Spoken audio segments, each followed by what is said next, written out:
Vous parlez justement de la musique est-ce que c'est la musique c'est la 5e symphonie de la 7e Ouais. de Beethoven.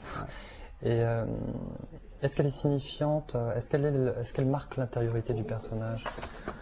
En tout cas, moi, les pour musiques, celle de Terranova. je les trouve très tôt. Pendant que j'écris le scénario, je les marque, elles sont toujours marquées, placées. Et là, j'ai relu le scénario il n'y a pas très longtemps et ça n'a pas bougé. Enfin, c'est vraiment. Donc, moi, je m'en sers vraiment comme des éléments scénaristiques. C'est-à-dire, globalement, il y a 2 musiques dans le film. Là, il y a le Beethoven et puis le chant spirituel dans la seconde partie, qui est une chanteuse qui s'appelle Odetta. Et c'est presque des espèces de refrains qui reviennent et qui sont comme des scènes. Enfin, je pourrais presque mettre un noir et la musique, ça équivaut à des dialogues, des choses, quelque chose qui se passe. Donc voilà la première partie du film. Pour moi, il y a quelque chose de très lyrique qui se raconte là, un peu outrancier, presque entre guillemets too much, quoi. Et de mettre Beethoven à ce moment-là, moi, ça m'a semblé tout de suite évident. Ça permettait d'enlever d'autres scènes de dialogue qui auraient été un peu lourdes, etc. Ça raconte beaucoup de choses. Ça raconte beaucoup de choses avec très peu. Enfin, très peu, c'est pas rien Beethoven, mais je veux dire avec très peu à côté, quoi. Donc c'est. Mais c'est pas forcément pour. Enfin, en tout cas, moi, je l'avais associé plus ou moins au personnage de Terranova.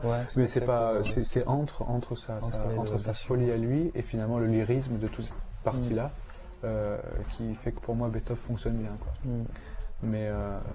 Et l'autre morceau, dans la deuxième partie. Ça, c'est une chanteuse que j'ai découvert par hasard qui s'appelle Odetta, qui est une chanteuse de gospel américaine. Et pareil, ça a été immédiat. Je me disais, c'est ça la deuxième partie du film. C'était pour moi, ça rajoutait beaucoup de spirituel sans rajouter de catholique. Voilà, c'est-à-dire que là, par exemple, d'ailleurs, l'image. Enfin, moi j'ai pensé à l'évangile selon saint Matthieu. Parce qu'il y a il y a du gospel aussi. Je me suis demandé si c'était pas quelque chose qui était peut-être venu inconsciemment. Mais on m'a dit 2-3 fois, je pense que ça va être inconscient, il y a peut-être un truc.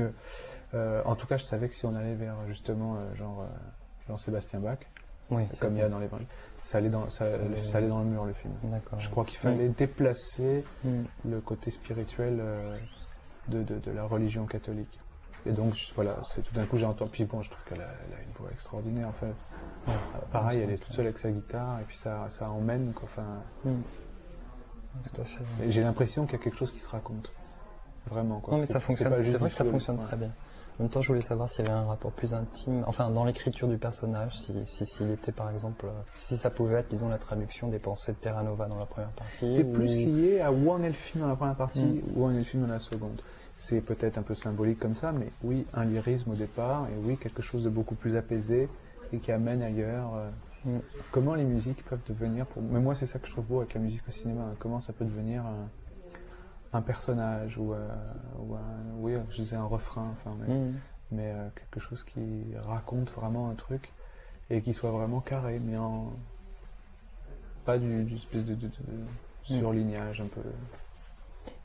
Est-ce que justement vous attribuez une importance particulière au son, et là j'entends au son des comédiens, c'est-à-dire dans la deuxième partie par exemple on a l'impression qu'on tend vers quelque chose de beaucoup plus neutre, il y a quasiment quelque chose de très atonal et enfin.